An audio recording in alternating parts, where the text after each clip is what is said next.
What are you going to do now? Too scared to move. The man sneered, his voice cutting through the still air. The crooked letters spelling HOA compliance gleamed on his vest, held together more by sheer arrogance than stitching. Two other men flanked him near the curb, laughing so hard that the nearby mailboxes seemed to vibrate. One was filming on his phone. The other clapped slowly, as if watching a performance. She's frozen, man. Guess she finally knows who runs this block. His laughter was ugly, thick, loud, and petulant because he feared silence. The black woman standing opposite them didn't flinch. She stood by her car, the sun pouring onto her brown skin and her serene, unblinking eyes.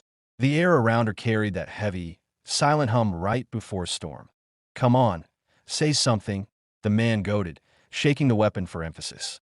The muzzle floated inches from her face. Are you deaf or just stupid? A passing breeze lifted the edge of his jacket. Not a twitch or a breath broke her stillness. If there was fear, it was too well hidden to see. One of the other men snorted. Figured as much. People like you never know when you're out of your depth. That sparked another round of laughter, short, mean, and nervous. Her gaze tracked the man's wrist, noticing how his fingers trembled when he tried to steady them. Years of discipline sharpened her focus. Her look was not fear. It was calculating, but no one else knew it. To them, she looked cornered. To her, they were the ones on thin ice. Hours earlier, before the sun rose over Willow Creek Estates, Detective Layla Hayes parked her car 2 blocks away and watched through the tinted windows. Her cover was simple, a quiet new homeowner with a knack for minding her own business. What no one in the neighborhood knew was that she wasn't there for peace. She was there to prove a point. For weeks, residents had filed complaints about men in vests from the Homeowners Association, HOA, handing out fake fines, demanding compliance fees, and targeting Black and Hispanic families. Every report ended with the same name, an unregistered group impersonating the neighborhood police. Now, Layla finally had them. She had been undercover for 11 days, blending in logging schedules, patterns, and the same silver van that patrolled with precision every morning.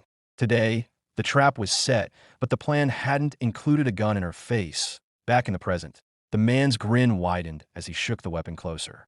What? Scared now? You look scared.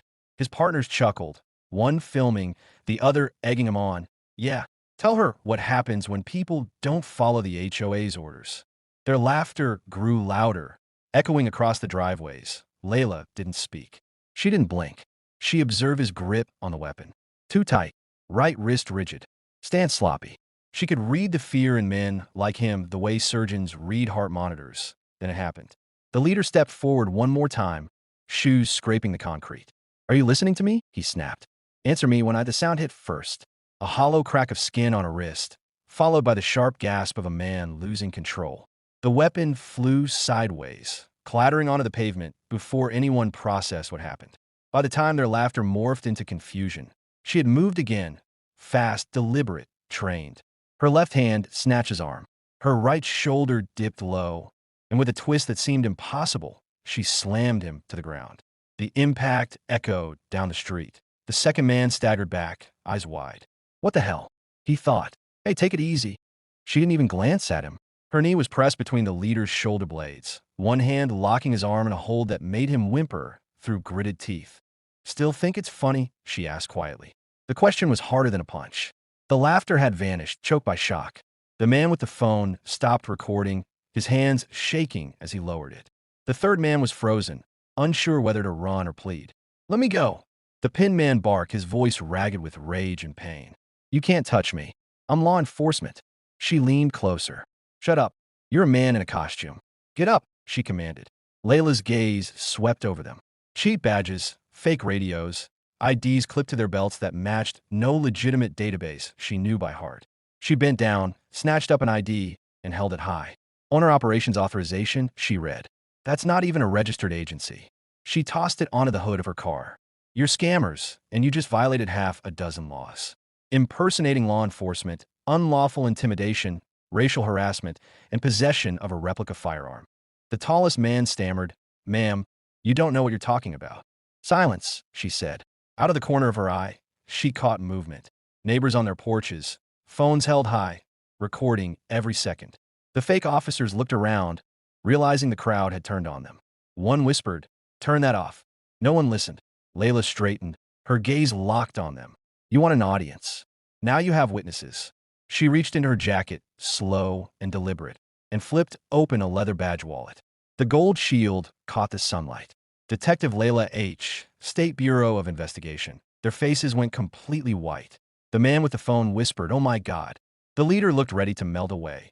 You've been harassing the people who pay your salary for weeks with fake fines and empty threats, she said. Congratulations. You just threatened a detective. The leader opened his mouth, but no sound came out. Then, faint at first, came the sound of real sirens approaching, echoing down the cul-de-sac. Layla didn't smile or gloat. She simply stepped back and said, "Don't move.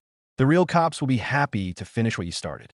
The fake officers stood paralyzed as blue lights flickered over the houses, and none of them laughed again. The sound of the real sirens filled the air, breaking the tense neighborhood silence. Curtains shifted in nearby windows. Neighbors peered out, whispering as two patrol cars rolled down the street. The fake HOA police remained motionless, pale, their vests suddenly damp with sweat. The leader tried to stand, but his legs trembled. Layla didn't move, merely pointing to the weapon on the ground. "You might want to tell them whose gun that is before they assume it's real," she said. Two uniformed officers stepped out, hands near their holsters. "What's the situation?" the first one asked. Layla held up her badge firmly. "Detective Hayes, State Bureau of Investigation.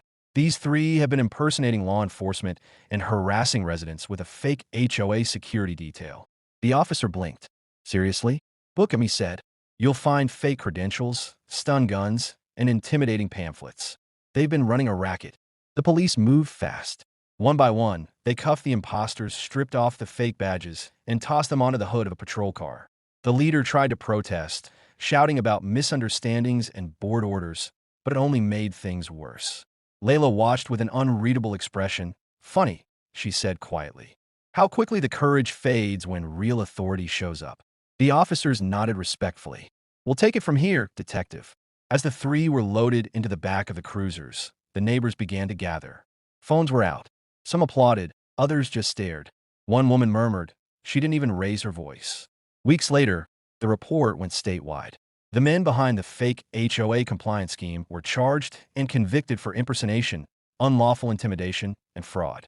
The ringleader received a 10-year prison sentence. The others took plea deals. The community replaced their fake signs with a real resident-led neighborhood watch, and Detective Layla Hayes didn't stick around for the applause. Her work was silent. Her victories went uncelebrated. She preferred it that way, but the people remembered her. They remembered the calm in her eyes when a weapon was pointed at her, and how silence turned into justice. Because in her world, the truth didn't need noise, it just needed proof.